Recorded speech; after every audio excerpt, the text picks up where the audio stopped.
Bonjour et bienvenue à votre émission Accès MRC, une émission où on s'intéresse aux activités qui se passent dans la MRC Maria-Chapdelaine. Avec moi aujourd'hui, j'ai M. Pierre-Olivier Lucier qui vient nous parler du centre spécialisé en entrepreneuriat, multiressources. Bonjour M. Lucier. Bonjour. Ça va bien? Ça va bien, merci. Oui. On va commencer par parler de toi. Oui. C'est qui Pierre-Olivier Lucier? Puis comment c'est quoi ton parcours? Puis comment tu es arrivé à devenir directeur général du centre spécialisé en entrepreneuriat multiressources? Oui. En fait, moi, je suis un gars de Dolbeau à la base. J'ai travaillé longtemps en politique provinciale après mes études universitaires en communication publique. OK. Puis j'ai été dans la région de Québec pendant une dizaine d'années. Je suis revenu, ça fait un peu plus de 3 ans. Pourquoi tu as décidé de revenir en région? Moi, j'avais toujours eu un intérêt à revenir, mais il faut la capacité, l'opportunité d'emploi qui te permet de le faire également. Puis là, 3 ans avec le groupe Remabec, c'est l'opportunité que j'ai eue. Donc, avec ma conjointe, son enfant, on est parti de Québec, on s'est envenu à Dolbeau. Donc, c'est ça, j'étais directeur des communications et des relations publiques pour le groupe Remabec, une entreprise forestière de 2000 employés répartis un peu partout, mais on a une base à Dolbeau également. OK. Puis, depuis la dernière élection municipale, je suis également conseiller à la ville de Dolbeau-Mistassini. Comment tu trouves ça, la job de conseiller? Ah, c'est le fun. C'est intéressant. On a une belle équipe. Franchement, il y a une belle dynamique de conseil. Je pense qu'il y a des très belles affaires qui s'en viennent. On a tout appris un peu à jouer notre rôle. Là, ça ne fait pas encore une année qu'on est là, mais là, on est à l'aise dans nos positions. Donc, non, c'est une belle fonction. Et là, on en a parlé depuis longtemps. L'ancien Juvénat Saint-Jean, on sait que ça l'a fermé. Là, on disait qu'il faut conserver ce patrimoine bâti-là. Qu'est-ce qu'on peut faire? Il y a une idée qui est arrivée. Je pense que c'est M. Jean-Pierre Boivin, le premier, en tout cas, que j'ai eu l'impression qu'il est arrivé avec cette idée-là, de faire une école d'entrepreneuriat. Donc, le temps a passé et foncièrement, ça a marché parce qu'aujourd'hui, on a un centre spécialisé en entrepreneuriat multiressources. Excuse-moi, je regarde toujours ma feuille parce que c'est quand même assez long comme titre. Oui, effectivement. Donc, est-ce que tu sais la genèse? Comment on est arrivé à ce que ça fonctionne? Oui. En fait, si on veut vraiment repartir de la base, il y a environ 6 ans, c'est Régent Paré qui est le président du groupe Remabec. Remabec, ça s'est fondé vraiment sur une structure entrepreneuriale particulière, c'est-à-dire c'est un incubateur d'entrepreneurs comme entreprise au niveau forestier. Et lui, à l'époque, il avait vu venir une problématique au niveau de la pénurie des entrepreneurs forestiers. Oui, ce qu'on voit présentement. Exactement. Donc déjà à l'époque, il avait commencé à travailler avec l'Université Laval et avec d'autres partenaires pour essayer de mettre en place une formation, mais pour son besoin à lui, pour permettre de former des nouveaux entrepreneurs.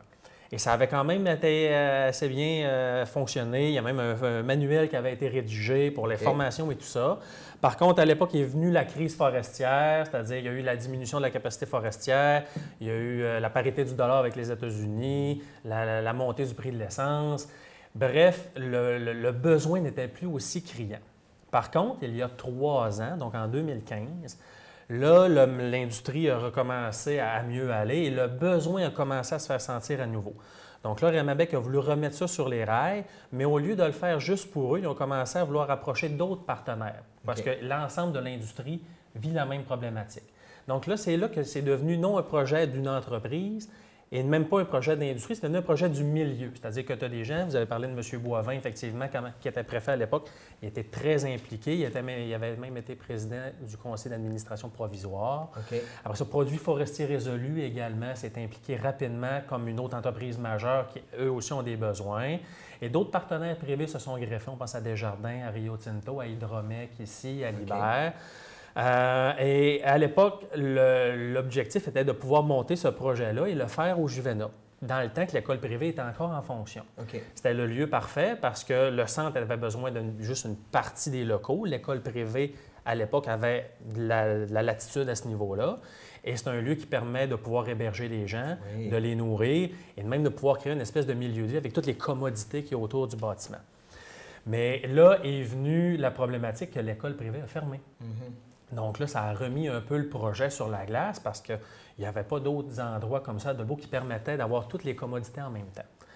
Et au fil du temps, là, il y a M. Régent Paré qui a décidé d'acheter le bâtiment de façon personnelle avec un associé. Alors là, ça a permis aux gens qui étaient impliqués dans le centre, donc la ville, M. Boivin, Résolu et tout ça, OK, on remet le projet sur les rails, puis on continue d'avancer. Puis là, on fait les demandes au niveau du gouvernement et tout ça. Bref, et en est venu l'annonce du 9 juillet, le gouvernement a annoncé l'investissement de 1 040 000 pour le centre en entrepreneuriat, avec les autres montants privés qui avaient été avancés. Donc, ça a permis de dire, bon, puis là, il y a eu la création d'un conseil d'administration officiel. C'est M. Pascal Cloutier, qui est le maire de Dolbeau-Mistassini, qui est président du conseil d'administration. M. Luc Simard, le préfet, est vice-président. Donc, il y a un conseil d'administration de qualité qui est là. Donc, tous les outils étaient réunis pour dire, OK, là, on peut partir. Là, il y a eu l'embauche de la direction générale qui est moi. Ça fait à peine 2 semaines que je suis en poste. OK. Là, qu'est-ce qui t'a intéressé là-dedans, de dire un nouveau défi? Oui, bien, écoutez, moi, c'est comme un projet qui vient réunir l'ensemble des passions que je peux avoir. Dans la vie, je suis un passionné quand même de politique. J'ai travaillé longtemps là-dedans. Je ne veux pas dans un poste comme ça, il y a de la politique, beaucoup à faire. Je suis un passionné de mon milieu. C'est pour ça que je me suis présenté comme conseiller municipal et je pense que ça va être un outil majeur pour le développement de Dolbeau-Mistassini.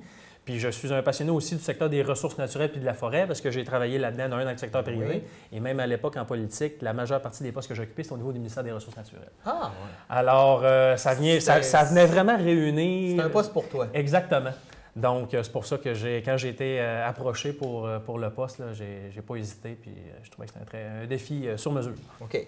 Là, tu rentres en poste, tu t'assois dans ton bureau, tu fais OK, tout est à faire. Est-ce que je me trompe? Tout est à faire. Même je rentre le lundi matin au Juvena. Les travaux ne sont pas encore vraiment faits pour dire on accueille le centre. Donc, tu te prends un bureau d'en bas, ce qui est moyennement aménagé. Tu n'as pas d'ordinateur, tu n'as pas de crayon, tu n'as pas de téléphone. OK, on part.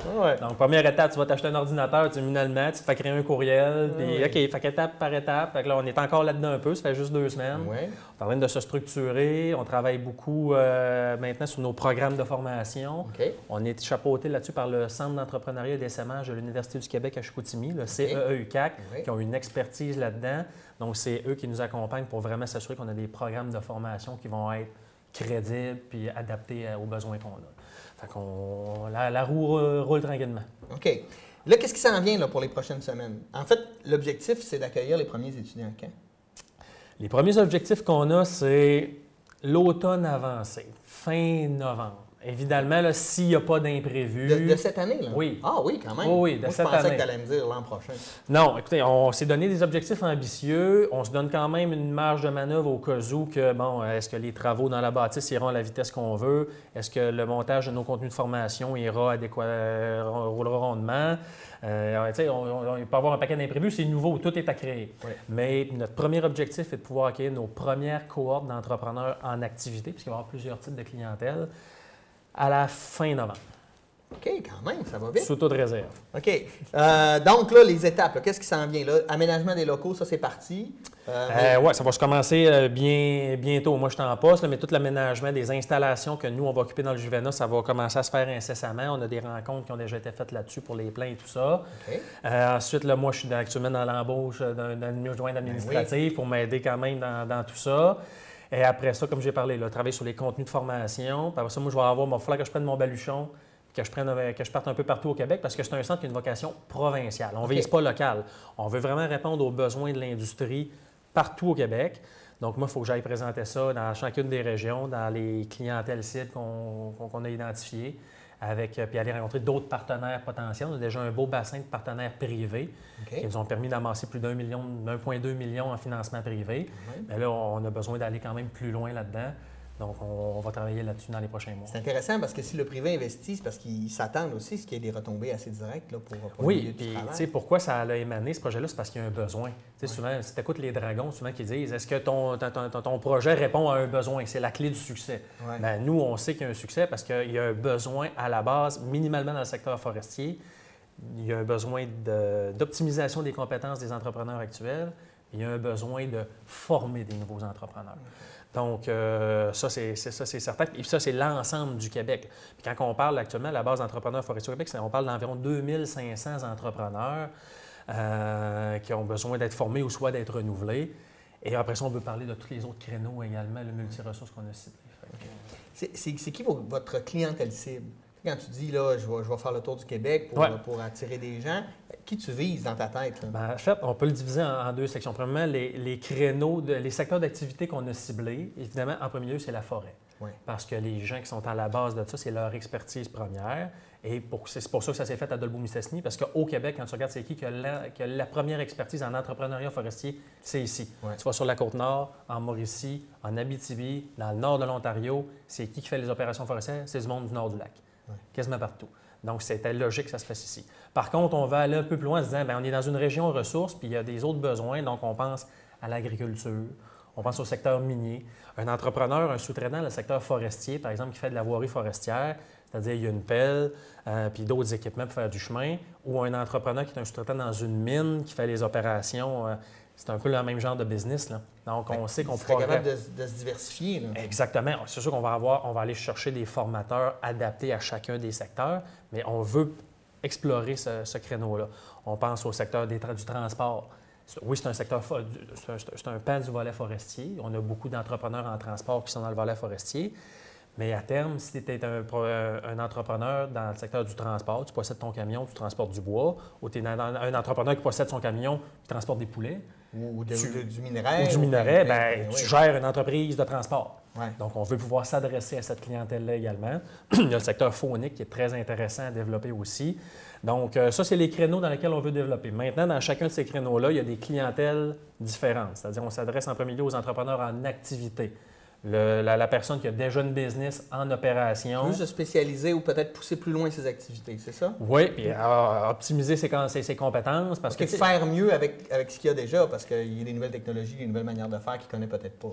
Exactement. Puis souvent, c'est au niveau de l'administration qu'on pense... Tu sais, les gens, souvent, c'est un gars qui était un opérateur à la base, puis il y avait la fibre entrepreneuriale, je vais me lancer en affaires, puis là, il a acheté soit un kit de multi ou de la machinerie, puis là, il se dit, bon, mais j'opère. Mais souvent, ils n'ont pas passé par le processus de compétences en finance, en ressources humaines, en communication, qui font toute partie de la gestion d'une entreprise, même dans ce créneau-là. Donc, nous, on veut leur permettre d'être meilleurs dans toutes ces facettes-là, ce qui fait en sorte qu'ils vont être plus performants. Donc, le donneur d'ouvrage à la base va en retirer des bénéfices aussi. Puis l'entrepreneur, tu sais, on sait, les ressources, c'est cyclique. Hein? Oui. Donc, si on veut que les gens soient en mesure de passer au travers quand l'industrie va moins bien, bien, s'ils sont mieux outillés pour gérer leurs finances, gérer leur personnel et tout ça, on sait que ça va les aider. Puis aussi bien gérer, parce que quand il y a beaucoup d'entrées d'argent, tu fais quoi avec ça? Tu sais, je pense que c'est le temps d'investir, tu te modernises. Et c'est important de comprendre ça, parce que des fois, tu peux être un entrepreneur puis faire ça un peu comme tu penses, là. Oh, oui. Les études, souvent, nous servent à démontrer que la pensée humaine se trompe régulièrement. Ben oui, puis souvent, nous, on en a des entrepreneurs qu'on a côtoyés, ils disent, ben, mais moi, souvent, je vais voir mon comptable pour lire mes états financiers, puis je pose pas trop de questions parce que je suis pas sûr de très bien comprendre. Puis quand tu es un entrepreneur qui est, entrepreneur forestier, quand tu achètes un kit, quand tu pars en partant, c'est quasiment 1,5 million d'investissement. Ouais. Tu gères des sous, là. Ouais. Donc, plus tu es outillé, mieux c'est. Donc, ça, c'est le premier volet. OK. Ceux qui sont déjà en business. En activité. Ouais. Ensuite, on a le volet relève, les entrepreneurs en devenir, parce qu'on sait qu'il y a une pénurie qui s'en vient. Donc là, on s'adresse à ceux qui sont déjà des opérateurs dans des entreprises puis qui ont l'ambition de soit prendre la relève de leur patron, de leur père, ou juste de se partir une business à leur nom. Donc, eux, il va y avoir un programme qui va être plus long parce qu'eux, ils ont plus d'acquis. Ils n'ont jamais techniquement géré de business. Ouais. Fait qu'on sait qu'on a plus de formation à leur donner. Donc, ça va être étalé dans le temps également. Donc, ça, il va y avoir beaucoup d'attention qui va être portée là-dessus. Ensuite, il va y avoir un volet là, spécifique pour les communautés autochtones. Oh, intéressant. On le sait parce qu'il y a un mix naturel à faire entre l'industrie forestière à la base ou l'ensemble des ressources et les communautés autochtones. Le Pourquoi? Territoire. D'un, par l'intérêt, c'est des gens qui sont intéressés par ce qui concerne les ressources et sont à proximité des territoires d'opération. Et sont en recherche d'emploi. Il y a un bassin de main-d'œuvre important. Et là-dedans, il y en a qui ont la fibre entrepreneuriale aussi. Okay. Donc, nous, on veut faire des programmes adaptés pour eux, pour les aider à développer cette fibre-là. Et au bout du compte, bien, ça va être gagnant pour tout le monde. Oui. Puis, on sait que c'est des gens qui vivent un peu dans des régions éloignées. Donc, encore une fois, que la commodité du Juvena, ça permet de dire, bien, viens ici, tu vas pouvoir faire ta semaine de formation, tes 2 semaines, oui. Puis ça va à répétition. Là. Puis, si tu as besoin d'amener ta famille, on va peut-être être capable de t'accommoder également. Ah, oui. Donc, on va mettre tous les outils pour développer ce créneau-là. Pour les mettre dans les positions gagnantes. Hein. Exactement. Il y a le volet immigration également qu'on va toucher, ça c'est certain. Oui, parce que si dans le volet, on sait actuellement tout le monde parle de pénurie de main-d'œuvre au Québec, peu importe le secteur d'activité, et souvent la solution, on parle d'immigration. Mais si c'est vrai pour la main-d'œuvre en opération, c'est vrai pour l'entrepreneuriat également. Il y a des gens dans certains pays qui ont l'expertise et la fibre entrepreneuriale qui peut s'adapter à notre secteur d'activité ici. Donc, on veut développer des stratégies et des programmes adaptés à ces gens-là. Et finalement, il va y avoir les jeunes. C'est-à-dire, on veut développer à chaque été des camps leadership où on va pouvoir accueillir des jeunes entre 14 et 17 ans qui pourraient être intéressés à savoir, moi, je pourrais-tu faire ça entrepreneur dans la vie? Qu'est-ce que ça prend comme qualité? Qu'est-ce que ça implique? Donc, dans le cadre d'une semaine, d'un camp d'une semaine au niveau du leadership et d'autres créneaux, bien, on va pouvoir leur permettre de pouvoir aller creuser ça un peu, là, puis en apprendre davantage sur qu'est-ce que ça peut représenter. Oui, puis de voir aussi, parce que quand tu vis un camp comme ça, tu vas le savoir assez rapidement si tu es fait pour ça ou pas, j'ai l'impression. Oui, exactement. Puis souvent, les jeunes, bien, quand leurs pères font ça, ils commencent à avoir un intérêt, ils savent qu'ils aiment le bois, ils savent qu'ils aiment les ressources, ils aimeraient bien ça, conduire les manettes également. Mais au-delà de devenir entrepreneur, c'est une autre chose. Fait que ça, souvent, la personne, elle l'a ou elle ne l'a pas. Après ça peut se peaufiner, se développer, mais donc, on veut développer ça aussi. OK. Donc, ce que je comprends aussi, c'est qu'au niveau du cursus, là, des cours que vous allez donner, de la formation, il n'y aura pas juste de la théorie. On va les mettre en pratique, on va les mettre en action, ces gens-là. Le but, c'est vraiment de pouvoir faire un mix des deux, parce qu'on sait que c'est des gens qui sont habitués d'être les deux mains dans l'ouvrage. Sur le terrain. Sur le terrain. Et notre type de formation va s'adapter à ça. C'est-à-dire, d'un, les coachs et les formateurs qu'on va aller chercher, ça va être des gens qui connaissent déjà la réalité de ces gens-là. On n'ira pas chercher quelqu'un dans une faculté à Québec qui va venir parler des grands principes d'économie alors qu'il n'a jamais rencontré un entrepreneur forestier de sa vie. Qui ne connaît pas la forêt. Puis, on va aller chercher des gens du milieu ou de d'autres milieux, mais qui savent. Quand ils vont parler aux gens dans la classe, là, ils vont dire, moi, je sais c'est quoi ta réalité et voici les trucs que je te donne pour optimiser ta gestion. Donc, ça, c'est une chose. Et après ça, on va avoir tout un procédé aussi de mentorat sur le terrain. Donc, la personne qui va passer au centre en entrepreneuriat va avoir une formation, oui. Et après ça, il va être accompagné aussi sur le terrain par un coach, par un mentor pour, comment j'applique ce que je viens d'apprendre dans la gestion courante de mon entreprise. Parce que c'est bien beau de donner un coffre à outils. Après ça, si tu t'en vas après et que tu ne sais pas encore tout à fait comment l'appliquer, tu n'es pas plus gagnant. Oui, parce que des fois, théoriquement, on a l'impression de bien comprendre, mais quand tu arrives, moi je suis enseignant aussi, puis des fois je le vois, je donne la théorie, j'ai pas de questions, tu es en pratique, puis là, tu as l'impression de demander une opération. C'est deux choses, exactement. Ouais. Tout à fait. Donc ça, on va s'assurer que l'accompagnement nécessaire soit fait à ce niveau-là. Oui, c'est génial. C'est quoi comme cours? As-tu des exemples de cours là, que vous savez déjà vers où vous allez? Bien, on sait déjà les créneaux qu'on veut toucher. C'est certain que tout ce qui concerne la fiscalité puis la finance d'une entreprise... Parce que c'est complexe. Bien, oui, exactement. Puis il faut que la personne connaisse bien tout ce qui concerne ça. Je n'ai parlé un peu tantôt de la gestion des ressources humaines. Il y en a qui ont une petite équipe, juste 3-4 employés, mais il y en a qui en ont beaucoup plus. Et ça a évolué avec le temps, la gestion des ressources humaines. Et encore plus, je pense, dans le secteur forestier. C'est-à-dire, à l'époque, là, quand même pas si lointaine, ça marchait à coups de bâton sur le casque, puis il faut produire. Mais la dynamique a changé. Puis surtout dans un contexte de pénurie de main-d'œuvre, je pense que les employés vont avoir le choix d'où aller travailler. Donc, la qualité, être heureux dans son travail va être super important. Donc, pour les gestionnaires, c'est important de comprendre ça aussi. Exactement. Puis dans la dynamique de pénurie de main-d'œuvre, comment je fais pour faire mon recrutement? Comment je fais pour vendre mon entreprise? C'est quoi les lois qui entourent l'embauche, la résiliation, etc. Oui. Donc, c'est quand même assez complexe. Puis, c'est pas des gens qui ont tout creusé ça. Fait qu'on va toucher ça, c'est certain. Bien, aussi, j'imagine, parce que le rapport avec les communautés autochtones aussi, le droit des Autochtones, puis aussi avec le ministère de l'Immigration, quand tu veux accueillir des immigrants, c'est une complexité. Oui, c'est tout un volet que même plusieurs ne maîtrisent pas. Fait que ça, on va l'aborder également, ça, c'est certain. Il va y avoir aussi un volet plus environnemental que la législation qui actuellement, le ministère des Forêts, Faune et Parcs. Qu'est-ce qu'ils doivent respecter comme réglementation lorsqu'ils opèrent sur le terrain? Il y a quand même une optimisation à faire à ce niveau-là. Ensuite, écoute, un paquet de choses là, qu'on est en train de brasser actuellement. Oui, c'est génial. Fait que le défi te semble intéressant? Le défi est très intéressant parce que, comme j'ai dit, ça répond à un besoin. Moi, ça vient chercher ce que je sais qui est majeur pour le développement de notre milieu. Puis, je sais qu'il y a un potentiel incroyable. Donc, Fait que là, on voit ça. Donc, à court terme, c'est de mettre tout ça en marche. Donc, vous êtes aussi à la recherche j'imagine, de candidats pour donner ces formations-là ou vous êtes pas mal... Non, ça, tout est à faire encore. Là, on est en train de développer c'est quoi les créneaux de cours qu'on veut donner. Après ça, il va falloir bâtir un peu les contenus de formation. Et en parallèle de ça, on établit des profils de compétences pour chacune des formations qu'on va vouloir donner pour dire, bon, qu'est-ce que ça prendrait comme profil parfait pour donner cette formation-là. Et après ça, on va faire du démarchage auprès des gens du milieu où on va être en mode ouverture aussi pour les gens qui seraient intéressés à donner de la formation chez nous. Est-ce que vous décidez, au niveau du contenu et de la formation, est-ce que vous décidez de tout ou le ministère de l'Éducation vous chapeaute aussi à ce niveau-là? Comme ça reste une école, là? Oui, actuellement, on n'est pas chapeauté par le ministère de l'Éducation. Donc, c'est vraiment le CEUCAC là, qui est notre grand frère là-dedans et qui s'assure qu'on respecte les règles de l'art en matière de formation.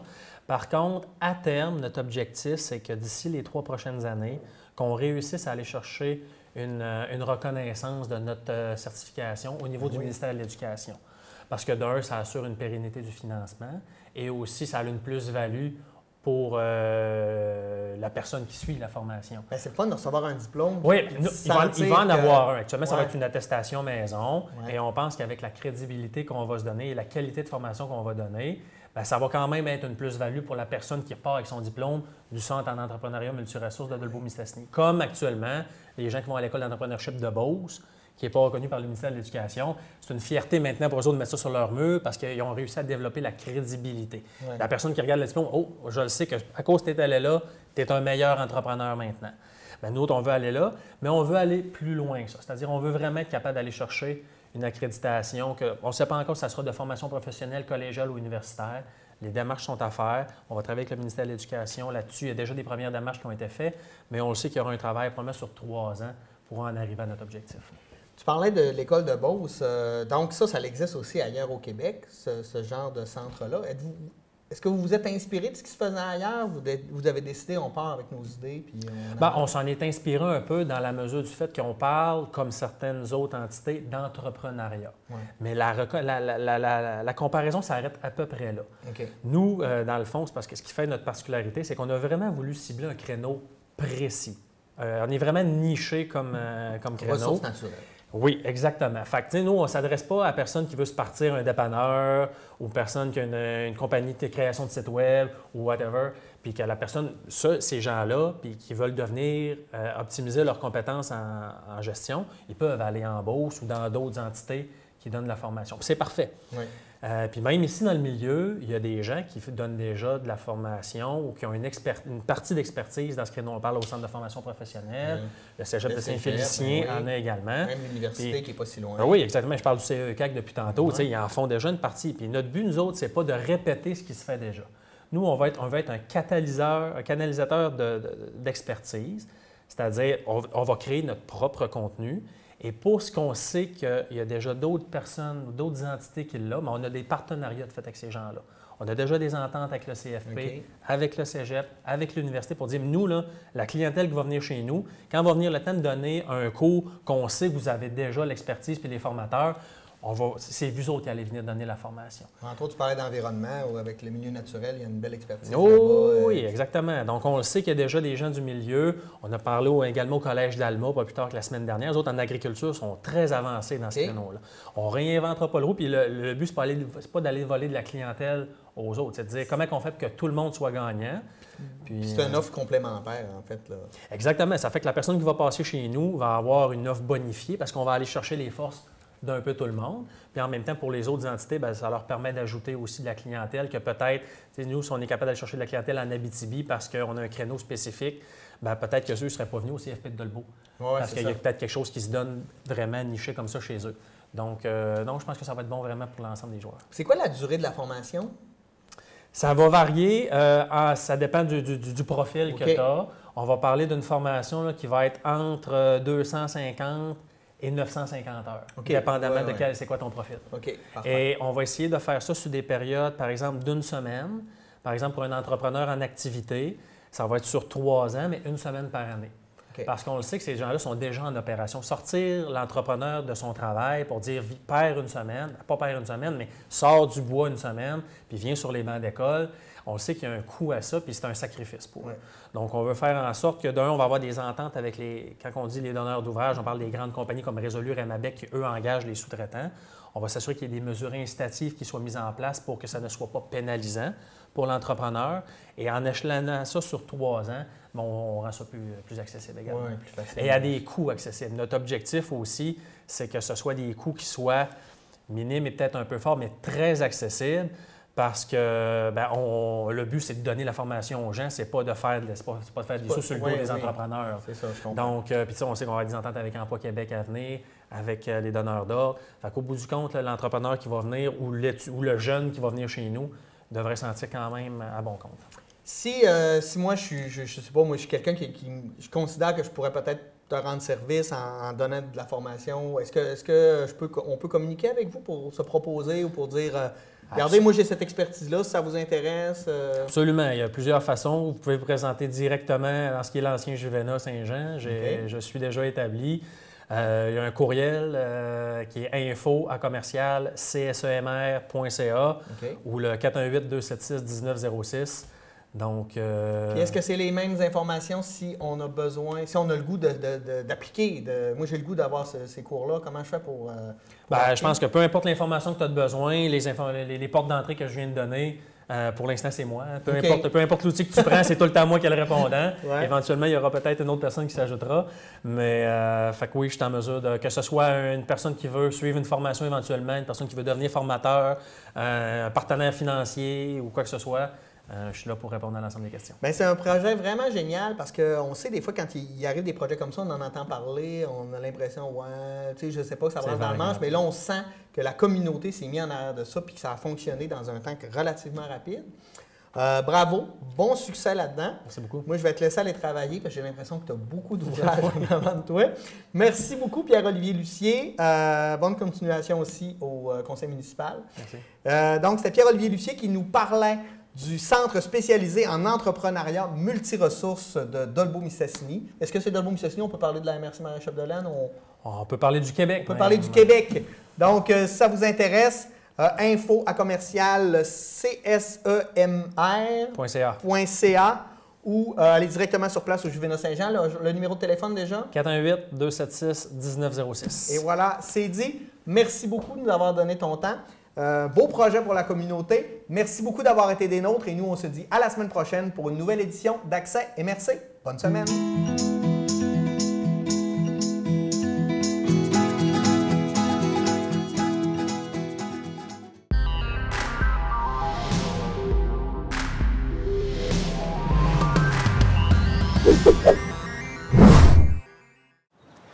C'est une belle journée. Vous aide, monsieur? Il y a des milliers d'emplois pour les sociaux comme toi. Plus d'1 300 000 postes à pourvoir d'ici 10 ans. Trouve ta place. L'organisme INCA célèbre ses 100 ans. Ensemble, changeons ce que signifie vivre avec une perte de vision.